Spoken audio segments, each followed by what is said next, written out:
जय माता दी। अर्थ news studios में मैं Shivang Satyagupta, editor in chief the earth news, बात कर रहा हूँ जिस मुद्दे पे, वो मुद्दा आज भारत के लिए एक बड़ा इम्पोर्टेंट मुद्दा बन चुका है।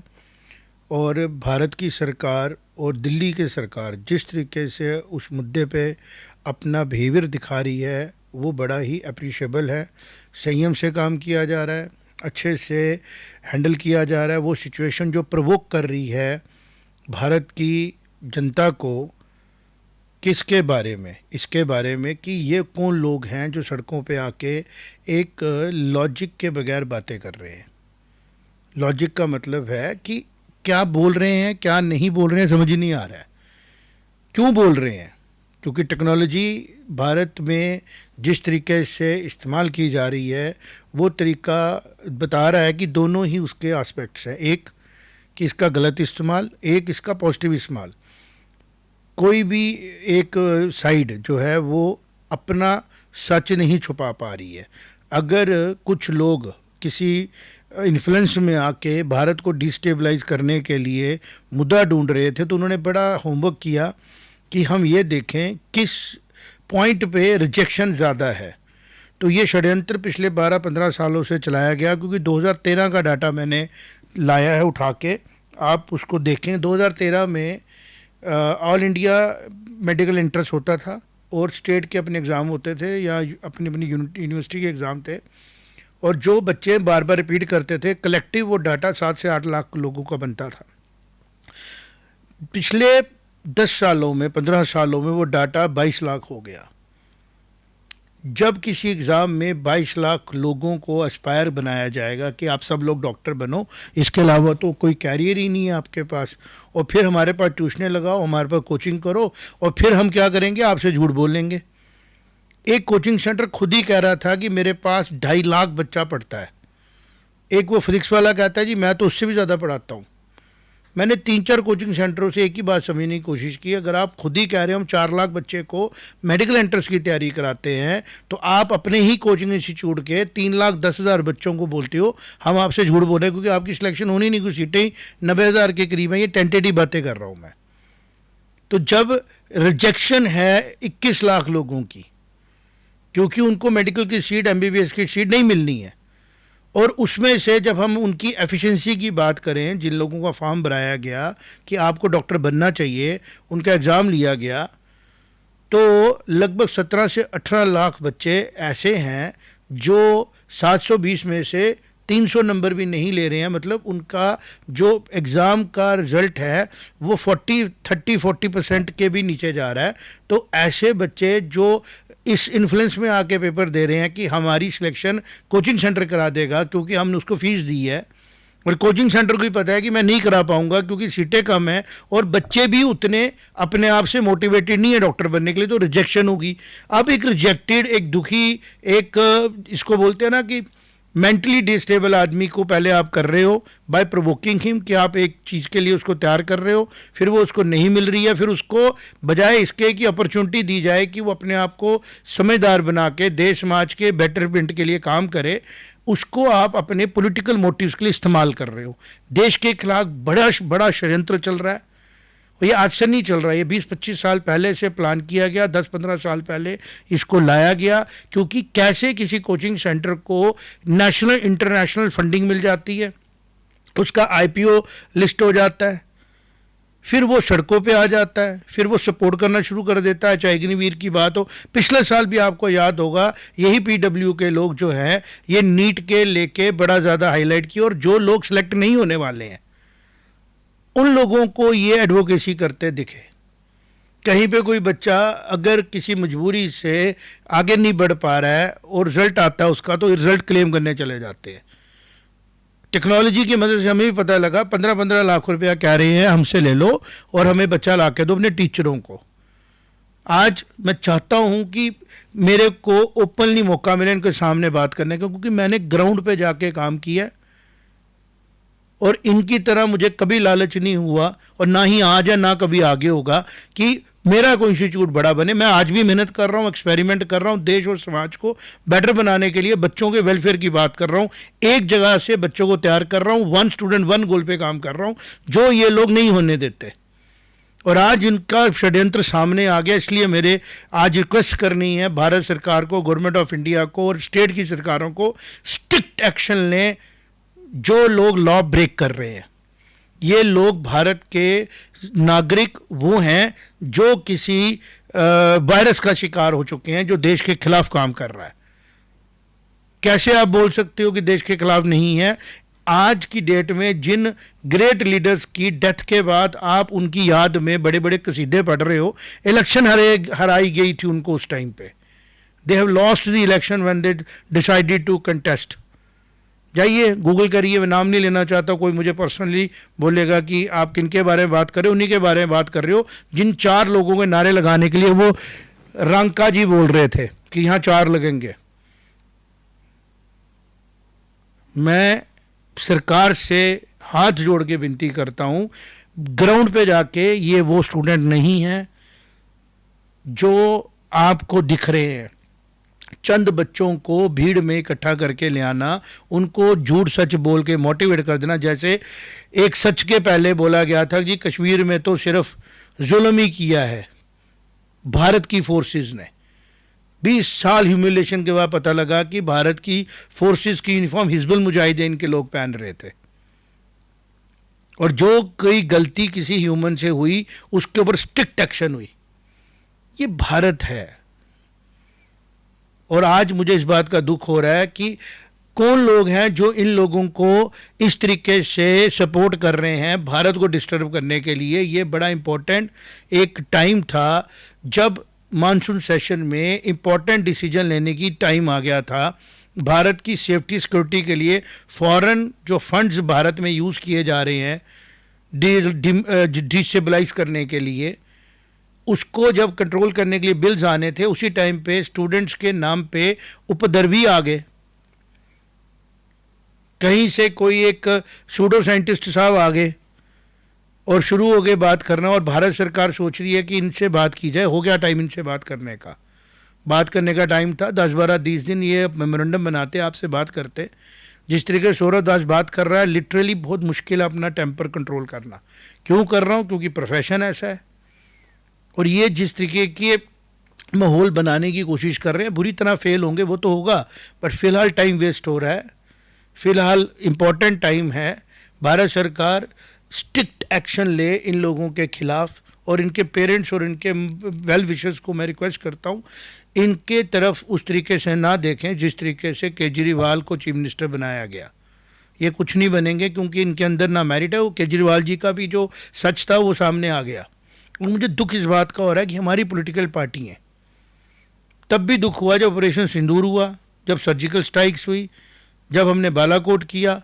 आज आप अपने ही स्टूडेंट्स को नहीं कर रहे हो प्रवोक, आप गुमराह हुए युवाओं को गुमराह रस्तों पे लेके जाने वाले कोचिंग सेंटरों के द्वारा, उन सूडो इन्फ्लुएंसरों के द्वारा प्रवोक्ड बच्चों को हैंडल कर रहे हो with as a normal students, normal people. ये प्रवोक्ड है, इनके पास किसी चीज़ का लॉजिक नहीं है। हमने सुना है कि बेवकूफ़ की बातों का जब खामोशी होता है, पर जब बेवकूफ़ के हाथ में पत्थर आ जाए ना, तो उस हाथ को वैसे ही डील करना है जैसे कानून में लिखा है। हमारी पुलिस की, हमारी आर्मी की, हमारी सर्विसेज कोई या रैपिड एक्शन फोर्स की सर्विसेज इनके सिर पटवाने के लिए थोड़ी है। पता नहीं किन कारणों की वजह से ये साइलेंट है। एनएसए की प्रोविजनिंग आई है, स्ट्रिक्ट एक्शन ली जाए, और अगर फिर भी कोई करता तो उससे भी स्ट्रिक्ट एक्शन ली जाए, क्योंकि भारत 150 करोड़ लोगों का देश है। इसमें 26 करोड़ स्टूडेंट है। ये 2-4-5 लाख जो लोग कहीं कहीं इकट्ठे होके आगे, कोई लड़की वुमेन खड़ी हो गई एक बस के आगे बॉम्बे में, उसको मीडिया वाले कह रहे हैं आप बड़ी बहादुर हो। आप बहादुर नहीं हो, आप मूर्ख हो। प्रेजेंट सरकार है, भारत की चुनी हुई सरकार है, इलेक्शन कमीशन ऑफ इंडिया से आई हुई सरकार है। अगली इलेक्शन आएगी, अपना मुद्दा बताएगी, उसके चाहने वाले लोग उसको सपोर्ट करेंगे, और आपके फालतू के कैमरास के ऊपर किए गए गलत तरीके के शूट्स को सब जानते हैं। और अर्थ न्यूज़ में कोई क्या इस टाइम मेरी बात को समझ रहा है, मुझे उसको क्लियर करना है। भारत को प्यार करने वाला, बच्चों को प्यार करने वाला इस तरह बच्चों को सड़कों पे नहीं लाता। और नीट का पेपर तो हो चुका है, अगले साल होना है। इसके रिफॉर्म्स के लिए आज ही नरेंद्र मोदी जी ने एक फैसला लिया कि फास्ट ट्रैक कोड बनाए जाएंगे। मैंने 2 दिन पहले इसके बारे में बात की थी। एग्ज़ाम रिफॉर्म्स की बात करेंगे, कैरियर गाइडेंस काउंसलिंग की बात करेंगे, इंफ्रास्ट्रक्चर बढ़ाने की बात करेंगे, और वो सारे काम जो हैं वो हो रहे हैं। फिर क्या नहीं हो रहा है? इन बेवकूफ़ लोगों को, जिनको कहीं पे भी जाके कुछ नहीं करना है, एक मॉब के बीच में घुसना है, क्योंकि मॉब मेंटेलिटी कॉन्फिडेंस बढ़ाती है। और याद रखिएगा, इंडिविजुअल आदमी कोई गलती नहीं करता है नॉर्मल हालात में, मॉब सबसे बड़े क्राइम करता है। मॉब दुकानों में घुस के दुकानें लूटता है, मॉब लिंचिंग कर देता है। जितने मास रेप्स हुए, मर्डर्स हुए, मॉब ने किए। ये मॉब क्रेड भारत को डिस्टेबलाइज करने के लिए किया जा रहा है। भारत की सरकार से विनती है, इसको मॉब की तरह समझा जाए। और जो सरकार में बैठे हुए इडियट्स हैं, जो उनको ये कह रहे हैं कि सॉफ्टली बात की जाए, मैं उनको इडियट्स बोल चुका हूं। दे आर इडियट्स, बिकॉज वो नहीं देख पा रहे हैं कि ये मॉब एक मकसद को लेकर सड़कों पे आया है। आप इसको कुछ भी ऑफर करोगे नहीं सुनेगा। सारी स्टेट्स की गवर्नमेंट से रिक्वेस्ट करता हूं, अपनी अपनी स्टेट की पुलिस को ध्यान से देखें, और अगर आपकी स्टेट्स में कोई उपद्रवी ऐसा काम करता है तो वो भारत का हित में काम नहीं कर रहा है, वो अपने निजी किसी स्वार्थ के लिए सड़कों पे आया है। जैसे पॉलिटिकल पार्टियों के वर्कर भी होते हैं, एंटी नेशनल लोगों के सिंपैथाइजर भी होते हैं, जो भारत तेरे टुकड़े होंगे वासी बातें करने वाले भी होते हैं, और वो छुप जाते हैं, मुखोटा पहन के आते हैं। जैसे वायरस अपने आप को छुपा लेता है ना, ये कॉकरोच भी नहीं है, तो वायरस की कोई, मुझे ऐसा लगता है कुछ लोग सामने आ गए हैं जिनको आप एक ट्रीटमेंट दोगे, ये दूसरी शक्ल बना लेंगे। नया नया वेरिएंट आएगा तो इसका इलाज सख्ती से करना पड़ेगा। कानून के अंदर प्रोविजंस है, उन सारे कानूनों के साथ इनको डील किया जाए ताकि नॉर्मलसी जो है कैपिटल में आए। नहीं तो दूसरा चैलेंज है, जो लोग देश को प्यार करते हैं, अभी तो स्टेट हैंडल कर रही है, अपनी ड्यूटी निभा रही है लॉ एंड ऑर्डर को मेंटेन करने की। अगर दूसरी की तरफ भी लोग अपना लॉ एंड ऑर्डर अपने हाथ में ले लेंगे तो इनके लिए भी दिक्कत होगी, और वो देश के लिए भी ठीक नहीं होगा। तो दूसरा, मैंने जो कहा कि प्राइम मिनिस्टर नरेंद्र मोदी आज तक के बेस्ट प्राइम मिनिस्टर मुझे अपनी होश में दिखते हैं। मुझे याद है जब इंदिरा गांधी जी की डेथ हुई 1984 में, 5 साल का था। मेरी मेमोरीज़ में अभी भी है। कई लोग बोलेंगे क्यों है, भगवान जी की दी हुई कृपा है, मेमोरीज़ में है चीज़ें।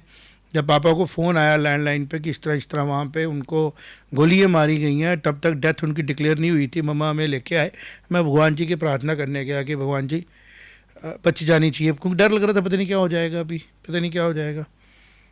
फिर उसके बाद थोड़ा थोड़ा बड़े हुए, फिर 89 में इंडिया, जम्मू कश्मीर के हालात ख़राब हो गए।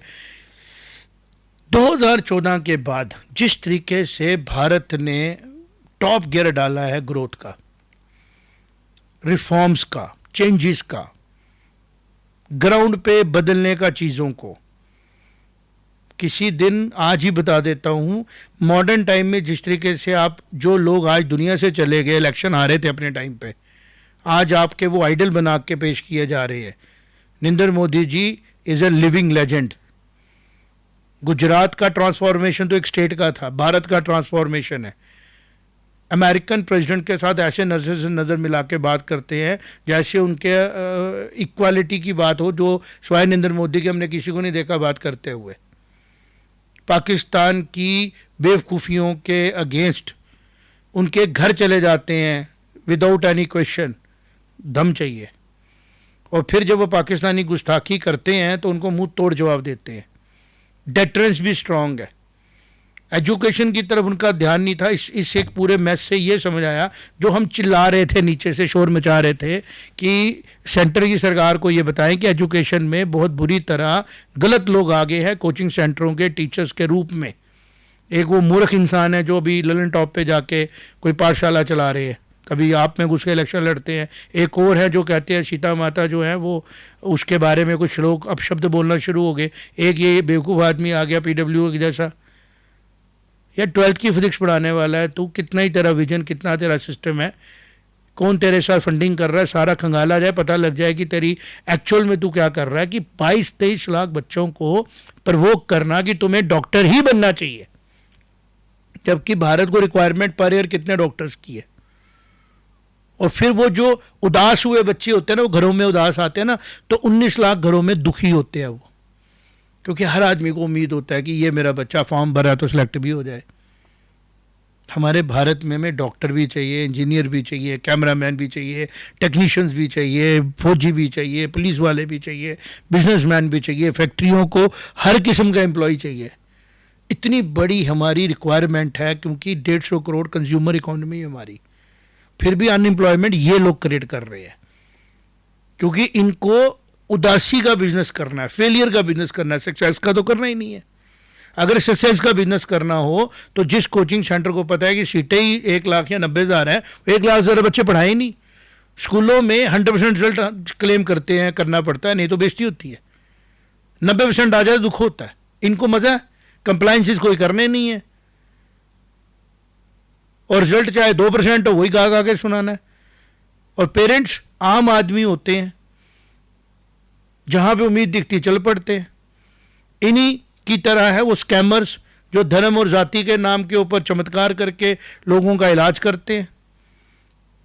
विश्वास के साथ इलाज होना अलग होता है, चमत्कार का विश्वास करना कहाँ है भारत की संस्कृति में। हम राम जी को मानते हैं, राम हमारे, अभी एक बेवकूफ़ लड़की कह रही थी राम का मंदिर क्यों बनाना। मंदिर का मतलब होता है उनके कैरेक्टर को पढ़ने की जगह, एक मूर्ति में उनको स्थापित करना, ताकि जो भी इंसान वहाँ जाए राम जी को स्टडी करे, उनके बचपन को, उनके बिहेवियर को as a Raja, as a पिता, एज ए भाई, एज ए पति, एज ए शिष्य, क्योंकि वो ऐसे आइडियल दुनिया में हुए जिन्होंने करेक्टर को जिया, तो उनका मंदिर बनाया जाता है ताकि वहाँ जाके आने वाली जनरेशन उनके करेक्टर को इम्बाइब करें और एक अच्छी ज़िंदगी जिए। वो कह रही थी हमें मंदिर चाहिए ही नहीं, ताकि तुम जैसे इडियट्स सड़कों पे आ जाए। इडियट्स भी वर्ड तुम्हारे लिए कम है, इग्नोरेंट। और इन इग्नोरेंट्स का इलाज है कि कानून के तहत अगर ये लॉ ब्रेक करते हैं तो स्ट्रिक्ट एक्शन ली जाए, ताकि बाकी जो घर में बैठी जनता वो आराम से बैठे। भारत की सुरक्षा से, भारत के हितों से ऊपर कोई नहीं है। और जो प्रधानमंत्री है, ये मेरी निजी राय है, is the best prime minister till date India has got. Shastri ji को टाइम मिला, थोड़ी देर मिला, राजीव गांधी जी को मिला, थोड़ी देर मिला, नेहरू जी ने जो अच्छा बुरा किया वो आपके सामने बोलूँगा नहीं, समय से चले गए हैं। लेकिन जो मॉडर्न टाइम में भारत के प्राइम मिनिस्टर हुए हैं, जिनको कंटिन्यूसली भारत की जनता का प्यार मिला, 29 में इनको और मिलेगा, क्योंकि जितने चैलेंजेस इन्होंने फेस किए हैं उतने चैलेंजेस बड़े कम लोगों को फेस करने पड़े बीइंग प्राइम मिनिस्टर। लेकिन भारत की जनता का प्यार इनको मिलता रहा, मिलेगा। ये छुटपुट जो लोग सड़कों पे आए हैं, इनमें से जो लोग जेन्युइन हैं उनको अलग कर दिया जाए, पुलिस के पास सारी खबरें होती हैं, और जो उपद्रवी हैं उनकी अच्छी तरह लॉ के अंदर एक्शन ली जाए, ताकि जो उनके पीछे बैठे हाथ है ना, सेक उन तक पहुँचे कि भारत आपके हिसाब से कोई छोटा राष्ट्र नहीं है जिसको आप किसी प्रोवोकेशन से परेशान करने की कोशिश करोगे। क्योंकि अगर गवर्नमेंट ऑफ इंडिया इस मामले में ढीली रहती है तो भारत की जनता इसका जवाब देने के लिए सड़कों पे आने के लिए तैयार है। तो बेटर है कि ये लोग अपने अपने घरों में चले जाएं, और भारत को अगर आप डिस्टर्ब करने की कोशिश कर रहे हैं तो जो ये मैंने आज रिक्वेस्ट की है इसको सुन लें ध्यान से, कि भारत को प्यार करने वाले करोड़ों अरबों में हैं, ख़राब करने वाले ये कुछ हज़ार, ये कुछ लाखों में हैं। ये संभल के रहें, और ये भी पता लग जाएगा समय आने पे कि इनके पीछे कौन लोग थे। और अपोजिशन से मेरी रिक्वेस्ट है, 6th क्लास की किताब में अपोजिशन का रोल है वो पढ़ लें जाके, सिविक्स की, शायद आपको समझ आ जाए कि आपका रोल क्या है, आपके ऊपर जिम्मेवारियाँ क्या हैं। और एग्ज़ाम के रिफॉर्म की जहाँ तक बात है उसके ऊपर बहुत चर्चा हो चुकी है, और अगर कोई ज्ञानी आदमी उसमें रिफॉर्म की बात करता है तो वो अपना ओपन लेटर अपने चैनल पर चढ़ाए, पीएम साहब को दे, या वो लेके कम से कम सड़क पे आके बताए जी मैं ये चाहता हूँ ये एग्जामिनेशन में चेंज हो, तो हम भी उसको सपोर्ट करेंगे। लेकिन लॉजिकल बात करें कि ये जो एप्लीकेंट है जो 25 लाख पहुँचा दिया गया, 10 लाख यूपीएससी का पहुँचा दिया गया, उनके पेरेंट्स के खेत बिकवा दिए गए, और उनके पास ये देखने का टाइम ही नहीं है कि हम एलिजिबल हैं भी हैं या नहीं। और फिर बाद में वो कन्फ्यूजन स्टेट ऑफ माइंड में चलते रहे और उन्होंने एनालिसिस नहीं किया कि हमने आज क्या किया, कल क्या करना है, परसों क्या करना है। और उसी का नतीजा है कि डेमोक्रेसी के अंदर हम सोचते हैं, गवर्नमेंट सोचती है कि यार हेड काउंट है, हेड काउंट है, पर इतना हेड काउंट नहीं देखना कि डेमोक्रेसी को आप एक वीकनेस बना दे किसी राष्ट्र की। तो आज जो मैंने थोड़ी सी बात की, बिल्कुल जेन्युइन की, क्लियर की, सम अप करता हूँ। Prime minister Narendra Modi is the best prime minister we have. This is democracy, it's my right to speak about him. पूरी तरह उनके साथ इस टफ सिचुएशन में खड़े हैं, उनके फैसलों के साथ खड़े हैं।